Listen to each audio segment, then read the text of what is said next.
টাকা।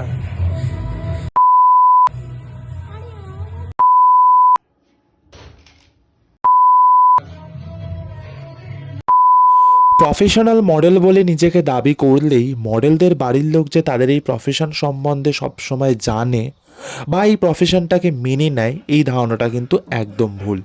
হ্যাঁ, এখন তোমরা বলতেই পারো যে প্রফেশনাল মডেল হয়েছে অথচ বাড়ির লোক তাদের প্রফেশন সম্পর্কেই জানে না বা প্রফেশনটাকেই মেনে নেয় না, এটা কি ধরনের কথা?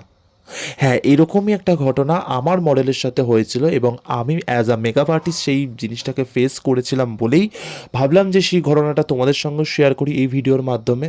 তো hello everyone, welcome back to my channel makeover by Pritam. তো ঘটনাটা এইভাবে শুরু হয় যে যারা আমরা বিগিনার মেকআপ আর্টিস্ট রয়েছি বা মেকআপ আর্টিস্ট লাইনে সবে যাত্রা শুরু করেছি, তো আমরা যখন কোনো মডেল শ্যুট করি তো সবসময় তো প্রফেশনাল মডেল হায়ার করা আমাদের পক্ষে সম্ভব হয় না, কারণ সেক্ষেত্রে একটা অ্যাফোর্ড করার ব্যাপার থাকে। ঠিক আছে, এমনিতেই আমাদের কোর্স কমপ্লিট করতে বা এরম শ্যুট করতে অনেকটাই ইনভেস্টমেন্ট হয়ে যায়। ঠিক আছে, কারণ স্টার্টিংয়ে কারোরই সেরকম আর্নিং থাকে না।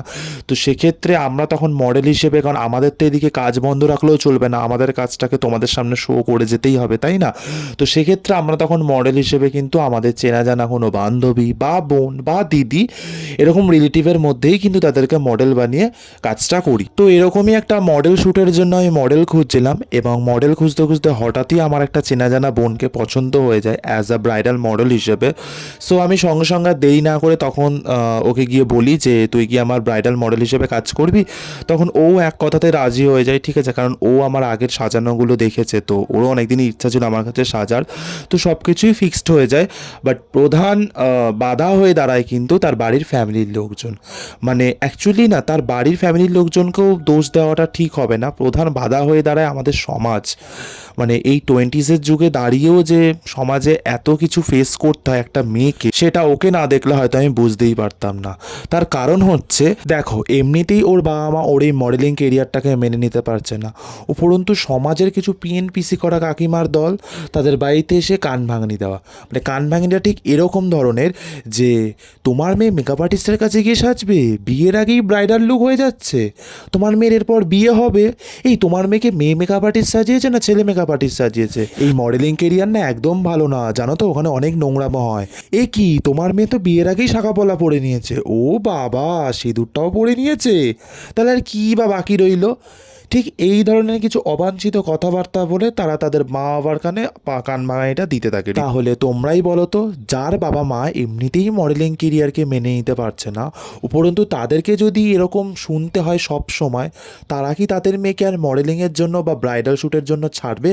আমার এই পিএনপিসি করা কাকিমাগুলোর কাছে একটাই বিনীত অনুরোধ যে আপনারা দয়া করে নিজের চরকায় তেল দিন। লোকের চরকায় তেল দেওয়ার জন্য সরকার আপনাকে মাইনে দিয়ে রেখে দেয়নি, এবং আপনার মেয়েকে আপনি কোথায় যেতে দেবেন না দেবেন, কী ধরনের পোশাক পরাবেন, তার কি চালচলন হবে সেটা আপনি ঠিক করুন। লোকের মেয়ে কি হলো না হলো সে নিয়ে তো আপনার কোনো দায় নেই, তাই না? সেটা তো দেখার জন্য তার বাবা মা আছে। সুতরাং নাক গলানোর স্বভাবটা একটু বন্ধ করুন, এতে কি বলুন তো, নাকটাই খামোখা আপনাদের লম্বা হবে। আর আমার সেই বোনটার বাবা মার উদ্দেশ্যে আমি একটা কথাই বলবো, যে সবার আগে আপনারা আপনাদের মেয়েকে আগে বিশ্বাস করুন, ভরসা করুন। লোকের কথায় প্রলোভিত হয়ে তাকে অবিশ্বাস করবেন না বা তার খুশিটাকে এরকম দাবিয়ে দেবেন না। মানে সে যেটা করতে চাইছে বা সে যেটা করে আনন্দ পায় সেটাকে সাপোর্ট করুন। দরকার পড়লে তার সাথে যান, যে সে কোথায় যাচ্ছে না যাচ্ছে সব কিছু করুন, কিন্তু তার ইচ্ছাটাকে প্রায়োরিটি দিন। আর একটা কথা মনে রাখবেন, সময় কিন্তু এমনই একটা জিনিস না যেটা হাতের বাইরে চলে গেলে সহজে কিন্তু আর ফিরে আসে না। সুতরাং সময় থাকতে থাকতে আপনারা সচেতন হন। তো এখন তোমাদের মনে হয়তো প্রশ্ন জাগতে পারে যে আমার কোন মডেলের স্টোরিটা তোমাদের সঙ্গে এতক্ষণ শেয়ার করলাম। সো তোমাদের আর সাসপেন্সে রাখবো না, এটা আর কারোরই নয়, স্ক্রিনে যে মডেলটাকে দেখতে পাচ্ছ এটা তারই স্টোরি। তো হ্যাটস অফ তোকে রিয়া এগেইন, যে তুই এত বাধা বিপত্তির পরেও আমার সঙ্গে শ্যুটে কাজ করছিস। অ্যান্ড এটা কিন্তু আমার করা ফার্স্ট ব্রাইডাল মেকআপ লুক। তো কেমন হয়েছে অবশ্যই কিন্তু কমেন্ট করে জানাতে ভুলবে না। সো তোমরাও যদি নিজেদের স্পেশাল ডেতে নিজেদের মনের মতো করে সেজে উঠতে চাও, তাহলে নির্দ্বিধায় কন্ট্যাক্ট করতে পারো 9875329696। আমরা কিন্তু লোকেশন ভিজিট করেও সার্ভিস প্রোভাইড করে থাকি। সো আজকের মতো ভিডিওটা তাহলে এখানেই শেষ করি। মডেলের স্টোরিটা তোমাদের কেমন লাগলো তোমরা কিন্তু অবশ্যই কমেন্ট করে জানিও। অ্যান্ড নেক্সট কোন লুক তোমরা আমার থেকে দেখতে চাও সেটাও কমেন্ট করে জানিও। ঠিক আছে, চলো চলো তাহলে ভিডিওটা ভালো লাগলে লাইক করে দিও, শেয়ার করে দিও, অ্যান্ড চ্যানেলে যদি নতুন হয়ে থাকো চ্যানেলটা কিন্তু অবশ্যই সাবস্ক্রাইব করে দিও। চলো দেখা হচ্ছে নেক্সট কোনো ভিডিওতে, ততক্ষণ সুস্থ থেকো, ভালো থেকো, টেক কেয়ার।